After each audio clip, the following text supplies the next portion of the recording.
Bonjour à toutes et à tous et bienvenue dans Cinefiles pour cette nouvelle critique de Ex Machina, un film sorti en 2015 de Alex Garland. C'est un film de science-fiction anglais avec Donald Gleeson, Alicia Vikander et Oscar Isaac. C'est un film qui a coûté 15 millions de dollars, il en a rapporté 36 d'après les derniers chiffres que j'ai pu trouver. Il a eu aussi d'excellentes critiques dans l'ensemble, il dure 1h48 et qu'est-ce qui se passe pendant ces 1h48 ? Eh bien c'est Caleb, un petit programmeur dans une boîte qui s'embarque pour une aventure. Il va dans un bunker où il y a son patron qui va lui montrer une chose incroyable, une intelligence artificielle hors norme, un robot qui imite presque à la perfection l'humain, et donc il va y avoir un jeu de dupes, de manipulation et de domination entre ces trois personnes, si on peut appeler le robot une personne. C'est scénarisé par le même gars qui a fait des films comme Sunshine ou 28 jours plus tard.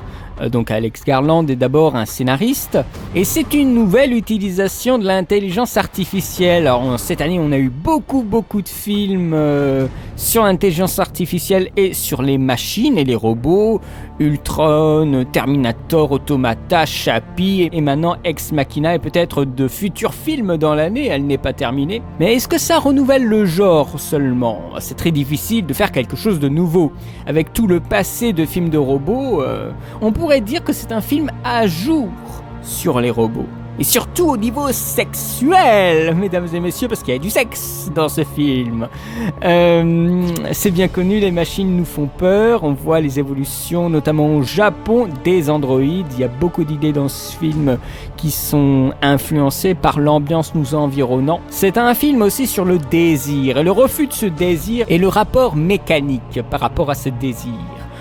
En plus de réactivation, de choses qu'on a déjà vues. Il y a des petits points communs aussi avec Transcendance quand on parle de singularité technologique. On va dire la machine qui dépasse l'évolution humaine. Donc grossièrement c'est ça, mais comme dans Transcendance, on va aussi chercher l'humain dans la machine avec un test de Turing sur la machine. J'ai même lu des critiques qui pensaient que le film entier était un test de Turing sur le spectateur.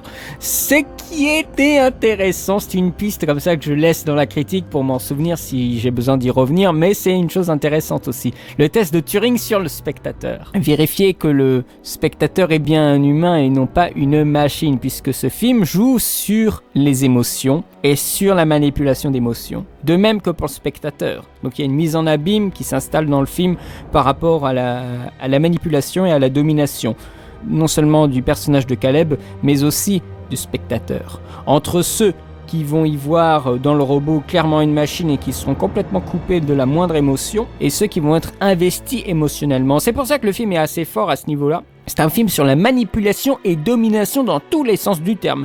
Il manquerait de l'émotion, puisque moi je n'ai pas été trop pris par l'émotion, mais je dirais pas forcément de l'émotion. J'ai parlé trop vite, je devrais dire de l'adrénaline. Le film ne tient pas en haleine. Je crois que ce n'est pas son but non plus. C'est plus un film d'écriture. Ce n'est pas un film d'action, c'est un film de personnages, avec des dialogues forts. Mais la curiosité s'installe, même si on n'est pas très friand de ce genre d'univers et de ce genre d'ambiance. Le film reste intriguant. C'est un exil dans un bunker au fin fond de la forêt. Un environnement claustrophobe. Il n'y a pas de fenêtre, à part dans le grand salon. On alterne les décors naturels de toute beauté et le lieu fermé technologique. C'est un huis clos, on pourrait dire intellectuel, puisque ça blablate quand même un petit peu. Le rythme est lent, même la scène d'action de fin est lente. On tourne en rond un peu au niveau spatial. C'est très littéraire parce que c'est chapitré aussi, avec des sessions d'entretien entre Ava, donc le robot, et Caleb, suivi d'une session de débriefing, si vous préférez, avec Nathan. Il y a aussi une scène de danse assez surréaliste, où Nathan force presque Caleb à danser. C'est assez surréaliste, une espèce de... il y a une ambiance de techno-thriller cérébral. Voilà. Je pense qu'on pourrait résumer le film comme ça. On est à la phase d'expérience, on a la phase de débrief après, comme je le disais. J'avais vraiment envie d'accéder aux scènes d'entretien suivantes plus rapidement. Le film souffre également de quelques éléments qui, il me semble, ne font pas vraiment sens, plus dans la mise en scène pour le coup, et d'un scénario qui est un petit peu prévisible. Le dénouement est abrupt, ce qui va déplaire à plusieurs personnes, c'est assez soudain. On imagine les choses qui pourraient se passer à la vue des possibilités que l'histoire offre à la base, mais c'est beaucoup plus standard que je l'aurais souhaité. Il y a quelques renversements de situation, mais ils sont tout à fait logiques. La fin par contre, eh bien je m'y attendais pas. Elle est très étrange, et puis tout d'un coup, elle devient extrêmement cruelle. On se fait gruger. Ah, moi je la trouvais cruelle la fin. Je ne vous dis pas ce que c'est, mais je la trouvais très très cruelle. Parlons un petit peu des personnages. On a Domhnall Gleeson et Oscar Isaac, deux acteurs que nous allons retrouver dans le prochain Star Wars, comme par hasard. Le personnage de Nathan me semble menaçant dès le début. Le Nathan là, c'est un tordu, c'est le scientifique, mais c'est aussi un peu un salaud, c'est un mec qui crâne à mort, enfin, il maltraite des robots, mais on a l'impression que ce sont des femmes, mais en fait ce sont que des machines, et le réalisateur joue sur ça. C'est le mec le mec cool, et après hop, il lui fait signer vite un contrat du style, en fait, le séjour que je te propose à Caleb, donc, il sera pas si joyeux que ça, il sera pas si cool que ça, parce que tu es quand même là pour faire quelque chose. Donc, moi, je lui aurais donné un énorme coup de pied au cul, moi, mais un big one. C'est un peu le prédateur, typiquement le mec qui te prend à partie dans les soirées pour avoir avec toi des conversations sans fin qui ne servent à rien. Voilà, c'est l'impression qu'il m'a donné. Moi, j'aime pas du tout cette attitude et donc je n'aime pas du tout ce personnage. Avec lui, l'idée de Dieu est en effet présente profondément dans la chair de l'intrigue. C'est celui qui crée une machine capable de se comporter comme un homme, qui peut être une forme de génie. C'est un génie, mais c'est un génie qui est insupportable. C'est celui qui crée une machine capable de raisonner comme un homme, doué de conscience. Qu'est-il sinon une sorte de Dieu moderne ? Caleb, quant à lui, il est de moins en moins à l'aise. Il ne sait pas comment agir face à la situation, face à Nathan, mais face aussi au robot. Il est manipulé par les deux parties d'ailleurs. Derrière tout geste banal de Nathan doit forcément se cacher une astuce, un rouage d'un plan plus large. Et Caleb essaye de comprendre tout cela tout en étant dominé. Et c'est le point de vue du spectateur pour le coup. Mine de rien, Caleb se dit qu'il pourrait peut-être aimer le robot, l'embrasser. Et lorsqu'il y a un des robots qui se déshabille dans sa chambre, il les désire contre sa volonté. Ça, c'est terrible. Sigmund Freud avait déjà baptisé ce paradoxe l'unheimlich. Les anglophones diraient uncanny, comme la uncanny valley, la vallée de l'étrange. Les francophones se contentent d'une traduction un peu maladroite. L'inquiétante étrangeté, c'est l'objet courant qui soudain apparaît comme différent ou étranger. Un être qu'on croirait humain, mais qui n'est qu'en vrai un artifice. Nous avons donc des interactions entre tous ces partis, avec le grand scientifique solitaire insondable et son jeune employé trop curieux et choisi au hasard soi-disant, n'est-ce pas, pour mener à bien cette expérience inédite. Nous avons cette femme robot dont l'intelligence artificielle est mise à rude épreuve et un autre robot asiatique qui est juste là pour faire joli. Le film explore la condition féminine, à mon sens, l'amour, la peur d'être oublié, le pouvoir du sexe. Le film nous donne à réfléchir au rapport homme-femme et on se questionne sur notre propre rapport au sexe opposé. Alicia Vikander, ou Vikander, est une actrice, une danseuse à l'origine, c'est une très très belle femme, elle joue très bien. Le robot Ava fait attention à ce qu'elle dit, à ce qu'elle fait dans les gestes, dans les mouvements, et c'est bien pour ça qu'ils ont pris une danseuse, ça veut tout dire au niveau du geste, de la maîtrise du geste. Elle ne montre pas ses émotions, bien entendu, mais elle joue les petites demoiselles en détresse. Et à un moment, il y a quelque chose assez intéressant, elle se déstriptease, c'est-à-dire que c'est un striptease inversé, c'est-à-dire elle s'habille et on le montre comme si c'était quelque chose de très sensuel, et ça l'est dans un sens, mais bon, faut pas oublier que c'est un robot, donc on peut dire toutes les saletés qu'on veut. De toute façon, c'est un robot, c'est pas une femme dont on parle aujourd'hui là.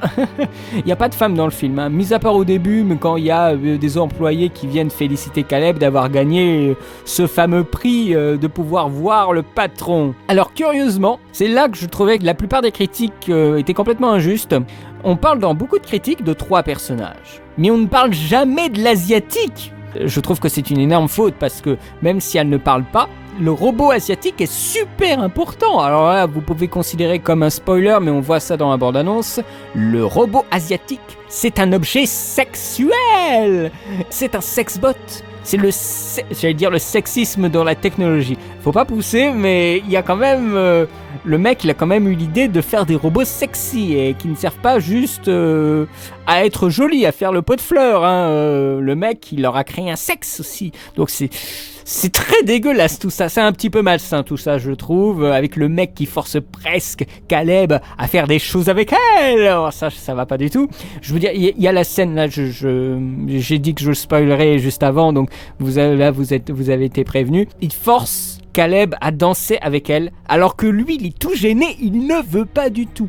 Et le truc, et c'est ça que c'est horrible, c'est que elle danse, elle fait des gestes précis, et le mec, le Nathan, sans la regarder, il fait exactement les mêmes gestes. Ça veut dire qu'elle danse toujours la même chose et que c'est un programme de danse qui n'évolue pas. Et c'est pour ça que l'autre danse exactement de la même façon sans la regarder. Parce que faut la regarder, la personne qui danse, pour être en timing, quoi. Et c'est ça qui est effrayant. Ça veut dire que c'est un robot qui n'évolue pas, c'est un robot qui est prisonnier de sa condition, et c'est un robot qui est juste là pour qu'on lui mette la bite dans le cul, quoi. Non, parce que c'est ça. Mais en plus, à un moment, on le voit, c'est terrible. Il y a Caleb qui entre dans la chambre de Nathan, et voilà, parce qu'il veut chercher des choses, voilà, parce qu'il est pas très confiant, le Caleb, concernant les intentions de Nathan.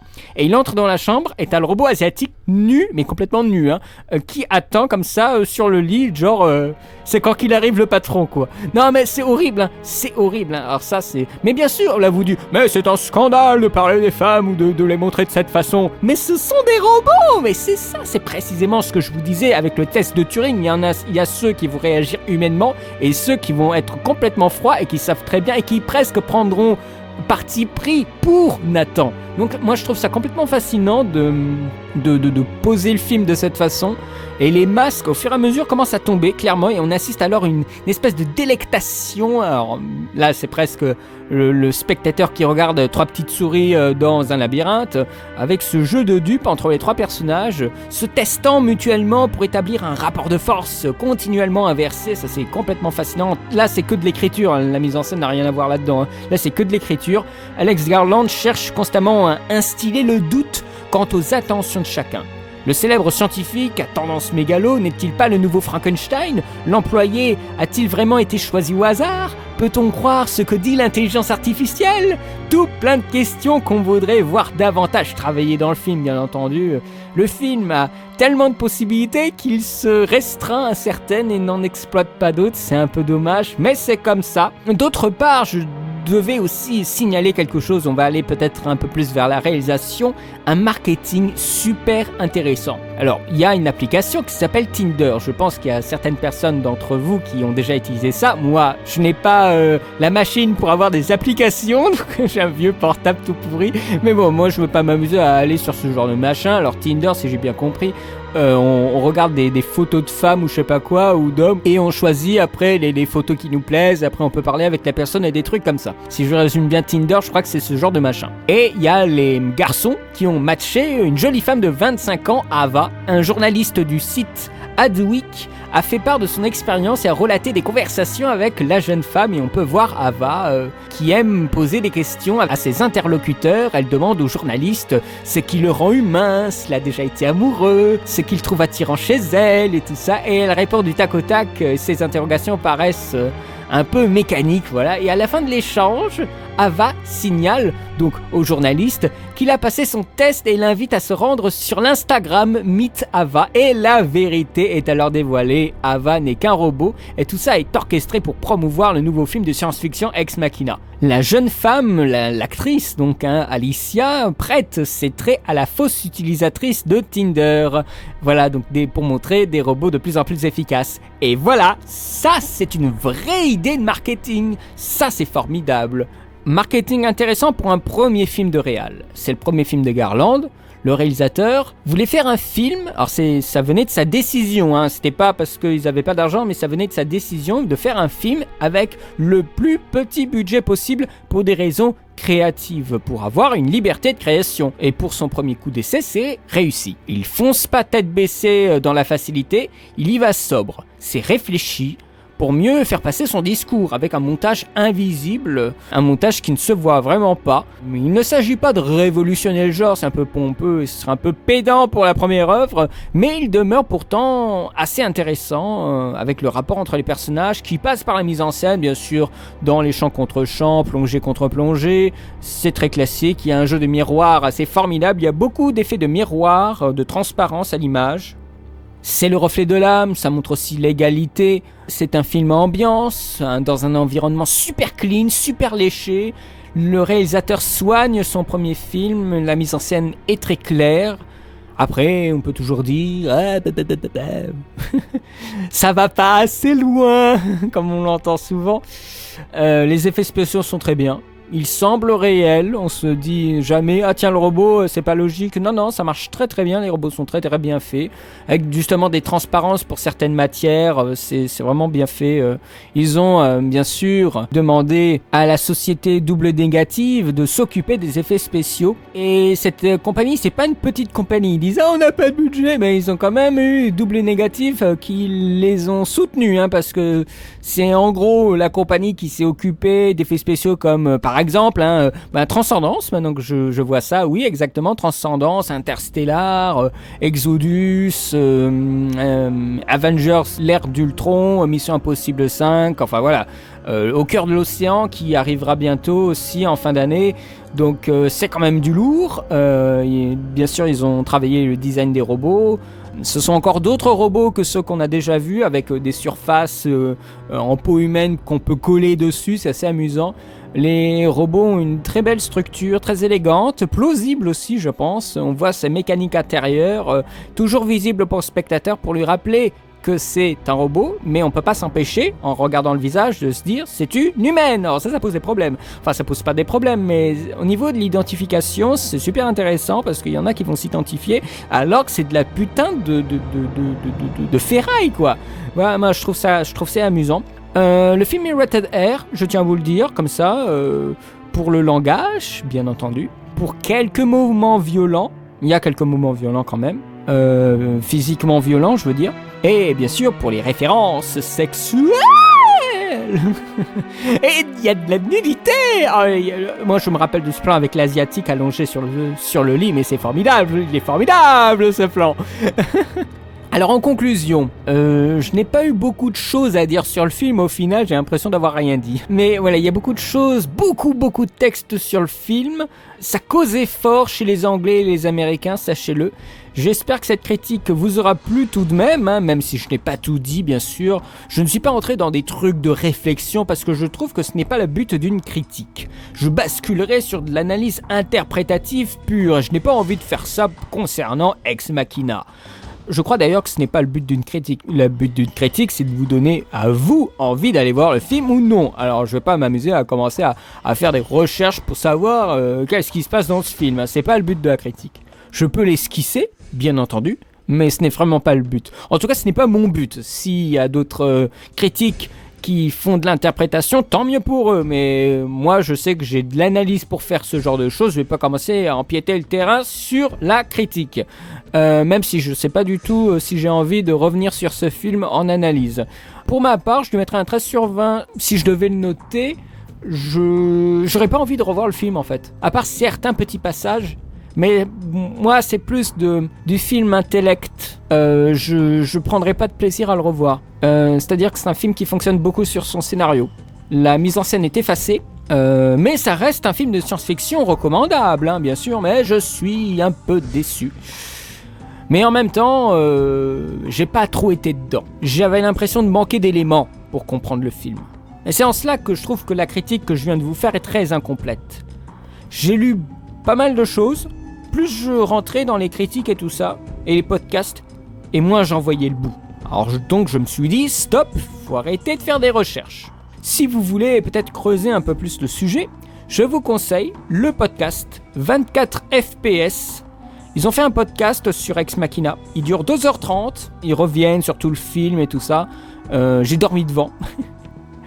C'est bon, ils ont une voix qui berce, mais ils disent beaucoup de choses intéressantes, des interprétations sur le dernier plan aussi du film. Je vous ai pas parlé du dernier plan, mais ils disent 2-3 choses qui sont vraiment très sympas.